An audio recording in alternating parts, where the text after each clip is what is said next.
Long before maps were drawn, before borders, before crowns, before history learned to write itself, there lived a king whose voice did not stop at the walls of his palace. They said when he spoke, the stars listened.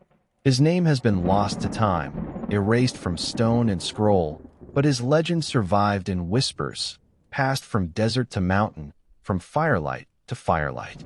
This is the story of the king who spoke to the stars. He was not born into greatness. He was born during a night when the sky burned unusually bright, 7 stars aligning in a pattern unseen before or since. The elders said it was an omen.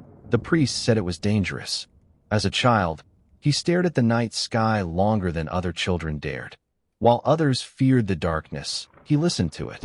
When storms came, he predicted them. When drought approached, he warned the people. When enemies gathered beyond the horizon, he knew before the scouts returned. They thought him gifted.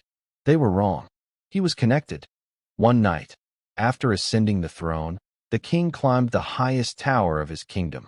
No guards, no servants, only silence. He knelt and spoke, not prayers, not commands, but questions. Why do you move as you do? Why do men fight while you remain unchanged?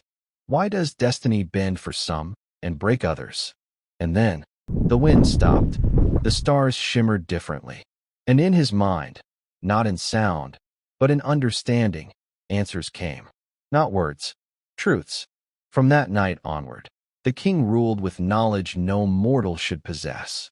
Under his reign, the kingdom flourished beyond imagination. Wars ended before they began. Famine vanished. Trade routes aligned perfectly with seasons and stars. He built cities that never flooded, harvested lands that never failed, navigated oceans without compasses. The people called it divine favor, but the priests grew uneasy because the king no longer consulted temples. He consulted the sky. One night, the stars changed their message. For the first time, they did not offer guidance, but a warning. They told him a truth mankind was never meant to hear, that the stars were not watchers. They were records. Every war, every betrayal, every empire's fall, written in cosmic memory. And they told him this. Those who listen too long forget they are human. The king was given a choice. Stop listening, or lose his place among men forever. The king chose neither silence nor surrender. Instead, he built one final monument, a circular chamber open to the sky. Inside it, no throne stood, only stone etched with star patterns. On the final night, he addressed his people. I have ruled with borrowed wisdom, he said. But knowledge without restraint destroys even kings. As the stars aligned once more, the king returned to the chamber. Witnesses said light poured downward, not fire, not lightning, but something colder, older. By morning, the king was gone. No body, no ashes, only silence. The kingdom survived, but never reached the same heights again. The chamber still stands, abandoned, forbidden. Astronomers say the stars above it shift unnaturally.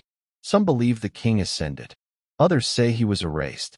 But those who study the sky carefully claim that on certain nights, one star flickers, as if listening. And sometimes, when the world is quiet enough, it feels like someone up there is still speaking back. Thank you for watching. Please follow Lausanne Vault on Facebook, TikTok, Instagram, and subscribe on YouTube for more interesting stories.